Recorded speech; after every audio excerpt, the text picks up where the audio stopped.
Hi ನಮಸ್ಕಾರ. ಇವತ್ತು Sunday ಆಗಿರೋದ್ರಿಂದ ಚಿಕನಲ್ಲಿ ಏನಾದರೂ ಸ್ಪೆಷಲ್ ಮಾಡುವ ಅಂತ ಚಿಕನ್ ಪುಳಿ ಮುಂಚಿ ಮಾಡ್ತಾ ಇದ್ದೇನೆ. ಅದು ಸಿಂಪಲಾಗಿ ಮಾಡ್ತಿರುವಂಥದ್ದು. ಅದಕ್ಕೆ ನಿಮಗೆ ಏನೆಲ್ಲ ಐಟಮ್ಸ್ ಬೇಕು ಅಂದರೆ ಅರ್ಧ ಟೇಬಲ್ ಸ್ಪೂನ್ ಸಾಸಿವೆ, ಆದಮೇಲೆ ಜೀರಿಗೆ ಒಂದು ಸ್ವಲ್ಪ, 8ರಿಂದ 10 ಮೆಂತೆ, ಕೊತ್ತಂಬರಿ ಮತ್ತು ಬ್ಲ್ಯಾಕ್ ಪೆಪ್ಪರ್ ಒಂದು 15 ನಿಮಗೆ ಹೇಗೆ ಸ್ಪೈಸ್ ಬೇಕೋ ಅದರ ಮೇಲೆ, ಮತ್ತು ರೆಡ್ ಚಿಲ್ಲಿ ಒಂದು 10 ತಗೊಳ್ಳಿ, 10 ಎಸಳು ತಗೊಳ್ಳಿ. ಆದಮೇಲೆ ನಿಮಗೆ ಸ್ಪೈಸಸ್ ಬರುತ್ತಲ್ಲ, ಪಲಾವ್ ಎಲೆ, ಚಕ್ಕೆ ಅಂಥದ್ದನ್ನು ನೀವು ಸೈಡಲ್ಲಿ ಇಟ್ಕೊಳ್ಳಿ. ಆದಮೇಲೆ ಒಂದು ಬಾಣಲಿಗೆ ಸ್ವಲ್ಪ ಎಣ್ಣೆ ಹಾಕಿ ನೀವು ಏನು ಸ್ಪೈಸಸ್ ತೆಗೆದಿಟ್ಟಿದ್ದೀರಲ್ಲ ಅದನ್ನು ಮಿಕ್ಸ್ ಮಾಡಿ ಅದಕ್ಕೆ. ಅದು ಒಂದು ಸ್ವಲ್ಪ ಫ್ರೈ ಬಿಸಿ ಆಗ್ತಾ ಇದೆ ಅಂದಾಗ ಒಂದು ಆನಿಯನನ್ನು ತೆಗೆದು ಅದಕ್ಕೆ ಹಾಕಿ. ಆನಿಯನ್ ಸ್ವಲ್ಪ ಬ್ರೌನ್ ಆಗುವಷ್ಟು ಮಾಡಿದರೆ ಸಾಕು. ಅದನ್ನು ಸೈಡಿಗೆ ಇಡಿ, ಯಾಕಂದರೆ ಅದು ನೀವು ಬಿಸಿ ಇದೆ, ನೀವು ಮಿಕ್ಸ್ ಮಾಡಲಿಕ್ಕೆ ಆಗಲ್ಲ. ಹಾಗಾಗಿ ಆದಮೇಲೆ ಒಂದು ಬಾಣಲಿಗೆ ಆಯಿಲ್ ಹಾಕಿ, ಆಯಿಲ್ ಕೂಡ ಹಾಕ್ಬೋದು, ತುಪ್ಪ ಇದ್ದರೆ ತುಪ್ಪ ಹಾಕ್ಬೋದು. ಆದಮೇಲೆ ಆನಿಯನ್ ಹಾಕಿ, ಕಾಯಿ ಮೆಣಸು ಹಾಕಿ, ಜಿಂಜರ್ ಗಾರ್ಲಿಕ್ ಹಾಕಿ, ಆಯಿತಾ. ಅದು ಸ್ವಲ್ಪ ಬ್ರೌನ್ ಆಗ್ತಾ ಇದೆ ಅಂದಾಗೆ ಚಿಕನ್ ಹಾಕಿ. ಚಿಕನ್ ಏನು ತೊಳೆದಿರುವಂತಹ ಚಿಕನ್ ಏನಿದೆಯಲ್ಲ ಅದು ನಾನು ಅರ್ಧ ಕೆ ಜಿಗಷ್ಟೇ ಮಾಡ್ತಾಯಿದ್ದೇನೆ. 1 ಕೆ ಜಿ ನೀವು ಮಾಡೋದು ಅಥವಾ ಜಾಸ್ತಿ ಮಾಡೋದಾದರೆ ಸ್ಪೈಸಸಲ್ಲೂ ಕೂಡ ಒಂದು ಸ್ವಲ್ಪ ಆ್ಯಡ್ ಮಾಡಿ, ಆಯಿತಾ. ಇವಾಗ ಚಿಕನ್ ನೀವು ಹಾಕಿದ ತಕ್ಷಣ ಅದನ್ನು ಮಿಕ್ಸ್ ಮಾಡಲಿಕ್ಕೆ ಹೋಗಬೇಡಿ, ಆಯಿತಾ.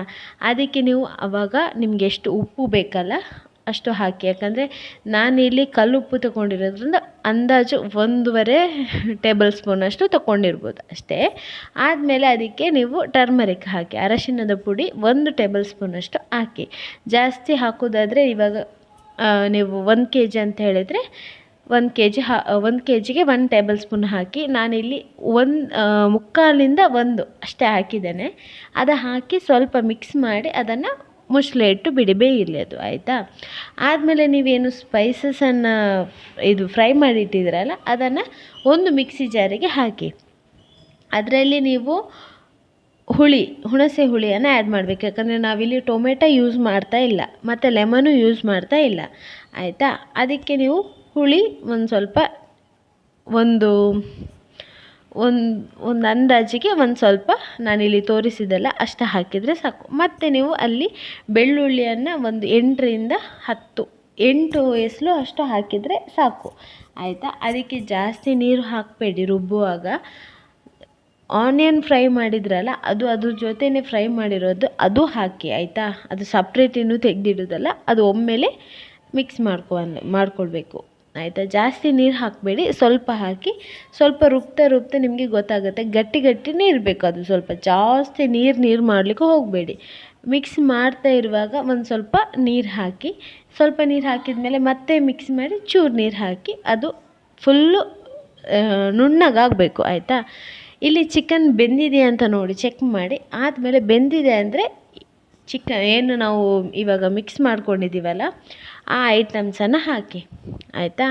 ಅದು ಹಾಕಿ ಆದಮೇಲೆ ಇವಾಗ ಅದರಲ್ಲಿ ಚಿಕನ್ನೇ ನೀರು ಬಿಟ್ಕೊಂಡಿದೆ ಅಲ್ವಾ, ಆ ನೀರು ಸೇರಿಸಿ ನೀವು ಅದನ್ನು ಮಿಕ್ಸ್ ಮಾಡಿದಾಗ ನಿಮಗೆ ಜಾಸ್ತಿ ಗ್ರೇವಿ ಬೇಕು ಅಂದರೆ ನೀರು ಒಂದು ಸ್ವಲ್ಪ ಜಾಸ್ತಿ ಆ್ಯಡ್ ಮಾಡಿ. ಜಾಸ್ತಿ ಗ್ರೇವಿ ಬೇಡ ಅಂತ ಹೇಳಿದರೆ ನೀವು ಇದ್ದದ್ರಲ್ಲೇ ಒಂಚೂರು ಹಾಕಿ ಇದು ಮಾಡ್ಕೊಳ್ಳಿ, ಆಯಿತಾ. ಇವಾಗ ನಾನೊಂದು ಸ್ವಲ್ಪ ನೀರು ಆ್ಯಡ್ ಮಾಡ್ತಾಯಿದ್ದೇನೆ. 1 ಲೋಟದಷ್ಟು ನೀರು ಆ್ಯಡ್ ಮಾಡಿದ್ದೇನೆ. ಯಾಕಂದರೆ ಅದು ಕುದೀತಾ ಸ್ವಲ್ಪ ಡ್ರೈ ಆಗುತ್ತೆ ಅಲ್ವಾ, ಅದಕ್ಕೋಸ್ಕರ. ಮತ್ತು ಅದನ್ನು ನೀವೇನು ಇವಾಗ ಹಾಕಿರುವಂಥದ್ದು ಏನಿದೆಯಲ್ಲ ಅದನ್ನು ಮಿಕ್ಸ್ ಮಾಡಿದ ಮೇಲೆ ನೀವು ಉಪ್ಪು ಎಲ್ಲ ನೋಡಿ. ಯಾಕಂದರೆ ಉಪ್ಪು ನಿಮಗೆ ಓಕೆ ಇದ್ದರೆ ಓಕೆ, ಇಲ್ಲ ಚೂರು ಬೇಕು ಅಂದರೆ ಇವಾಗಲೇ ಆ್ಯಡ್ ಮಾಡಿ, ಆಯಿತಾ. ಉಪ್ಪು ಎಲ್ಲ ನೋಡಿ. ಮತ್ತು ಇವಾಗ ನಿಮಗೆ ಸ್ಪೈಸಲ್ಲಿ ನಾನೇ ಮನೆಯಲ್ಲಿ ಮಾಡಿರುವಂತಹ ಒಂದು ಸ್ಪೈಸಿದ್ದು ಸ್ಪೈಸಸ್ ಹಾಕಿದ್ದೇನೆ. ಆದಮೇಲೆ ಒಂದು ಸ್ವಲ್ಪ ಗರಂ ಮಸಾಲ, ಜಾಸ್ತಿ ಹಾಕಬೇಡಿ, ಒಂದು ಅರ್ಧ ಟೇಬಲ್ ಸ್ಪೂನಷ್ಟು ಹಾಕಿ. ಆದಮೇಲೆ ನಿಮ್ಮ ಹತ್ರ ಚಿಕನ್ ಮಸಾಲ ಪೌಡರ್ ಏನಾದರೂ ಇದ್ದರೆ ಅದು 1 ಟೇಬಲ್ ಸ್ಪೂನಷ್ಟು ಹಾಕಿ. ನಾನು ಇಲ್ಲಿ ಇದು ಮಸಾಲ ಇದ್ದದನ್ನು ನಾನು ಒಂದು ಸ್ವಲ್ಪ ಹಾಕಿದ್ದೇನೆ, ಆಯಿತಾ. ಅದನ್ನು ಹಾಕಿ ಮಿಕ್ಸ್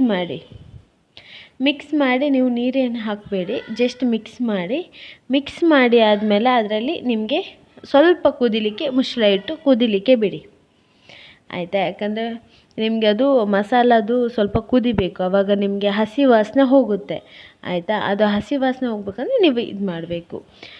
ಆದಮೇಲೆ ನೀವು ಸೈಡಲ್ಲಿ ಕೊತ್ತಂಬರಿ ಸೊಪ್ಪನ್ನು ಕಟ್ ಮಾಡಿ ಇಟ್ಕೊಳ್ಳಿ ಆಯಿತಾ. ಅದು ಕುದೀತಾ ಇರುವಾಗ ಇವಾಗ ನೀವು ಕೊತ್ತಂಬರಿ ಸೊಪ್ಪನ್ನು ಹಾಕಿ, ನಿಮಗೆ ಜಾಸ್ತಿ ಬೇಕಂದರೆ ಸ್ವಲ್ಪ ಜಾಸ್ತಿ ಹಾಕಿ. ನನಗೆ ಅಷ್ಟು ಇಷ್ಟ ಆಗಲ್ಲ, ಹಾಗಾಗಿ ನಾನು ಸ್ವಲ್ಪ ಹಾಕಿದ್ದೇನೆ, ಯೂಸ್ ಮಾಡಿದ್ದೇನೆ ಅಷ್ಟೇ. ನೀವು ಕೊತ್ತಂಬರಿ ಸೊಪ್ಪು ಹಾಕಿ ಆದಮೇಲೆ ಅದು ರೆಡಿ ಆಯಿತು. ಸ್ವಲ್ಪ ಹೊತ್ತು ಆದಮೇಲೆ ಅದರಲ್ಲಿ ಮತ್ತೆ ಅದನ್ನು ಊಟ ಮಾಡ್ಬೋದು ಆಯಿತಾ. ಇನ್ನು ನೆಕ್ಸ್ಟ್ ವಿಡಿಯೋದಲ್ಲಿ ಸಿಗುವ. ಟೇಕ್ ಕೇರ್, ಬಾಯ್.